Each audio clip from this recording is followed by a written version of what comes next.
Yeah, and I love what Vanessa had said. First and foremost, like being flexible and being nimble. For us, it was two things. So it was combining research with risk taking. Any assumptions in a totally unprecedented time, we couldn't just go with. So, but we wanted to move quickly.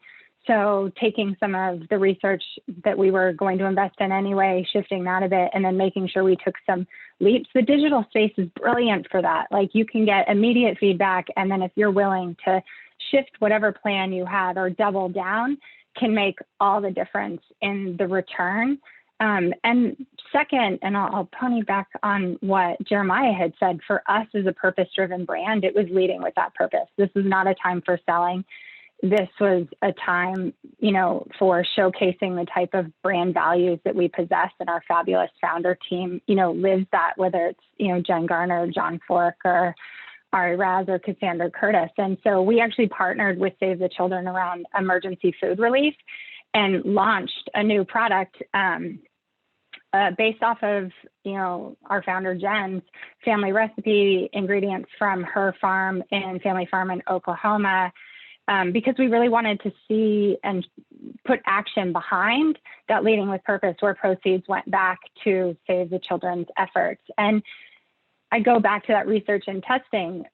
We had tested key brand components luckily before the pandemic hit. And one of them was an NPS score. And we saw where we had done a lot around leading with purpose. Our NPS score actually, when we tested again, the end of this year, jumped 10 points, far out, growing those of our competition and what we even thought was possible. And that was more meaningful to us than anything, because it meant that we were resonating with our customers. Yeah, that's fantastic. Thanks for sharing that. Vanessa, I'm curious if you have, thoughts to add on to that around the theme of, leading with purpose and community. You touched a little bit on that in your last response. Yeah, absolutely. I mean, to start, I think there's so many things to talk about here. I could talk about this forever, but I think one of the biggest things is for us, we founded our company from a mission. Like the kind of analysis of the market and where's the white space kind of came after the mission. And I think people can feel that. And one of our biggest missions is really to honor and celebrate the communities that we represent, Asian American communities. And in doing so, we work with actually people. For every cuisine we represent, we work with a iconic chef of that background to showcase their flavors and have their input be critical to the product development process, while also making sure they're compensated fairly. So they actually get a cut of sales into the future on their products versus kind of like a one-time project fee. And we care a lot about kind of equitable compensation in that way. And so for us, community building and storytelling goes hand in hand with our mission. And I think that is part of the kind of organic word of mouth magic of OMSOM, is because consumers can feel that we're coming from such an authentic place. They're starting to really ask questions, not only what's in my food, but who's behind my food. And because we can answer both those questions coming from a place of heart and mission, I think we've had deep resonance with consumers. So it's, a lot of brands will come to us and ask questions like, okay, how do I imbue my social presence with this mission? And we're like, well, you should start with the mission and really be clear on that. And then you can talk about communicating it. But until you're very clear on that, and it's very authentic and genuine to like what motivates you as a company, I think it can be really hard to kind of build that evangelist community from an organic place. So that's kind of been our approach to date. And there's a lot that I also think about when I talk about this in relation to how we measure success in the short term as a young company. I think that's probably very different than what a lot of other companies do.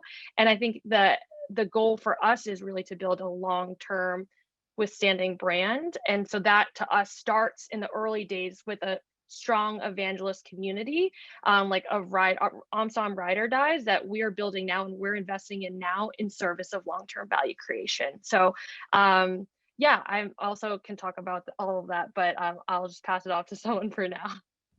Thank you so much for sharing. Jeremiah, do you have anything to add from Thrive's perspective?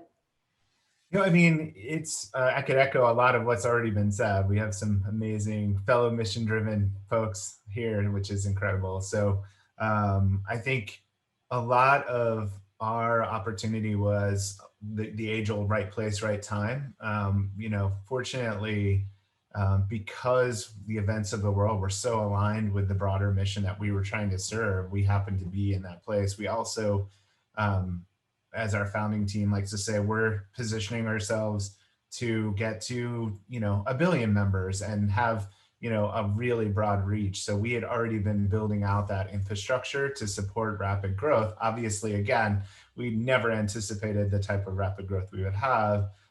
But much like Katie said and Vanessa, having the foundation of our core mission and our belief structure solidified, it also afforded us the opportunity to immediately create a COVID-19 relief fund, which we've now got close to $3 million in, and give away free groceries and grocery stipends and free memberships to hundreds of families across the US, which is something I've always been super proud of our company. Like anytime something goes wrong in the world, we're the first to jump in and say, how do we help? What can we do?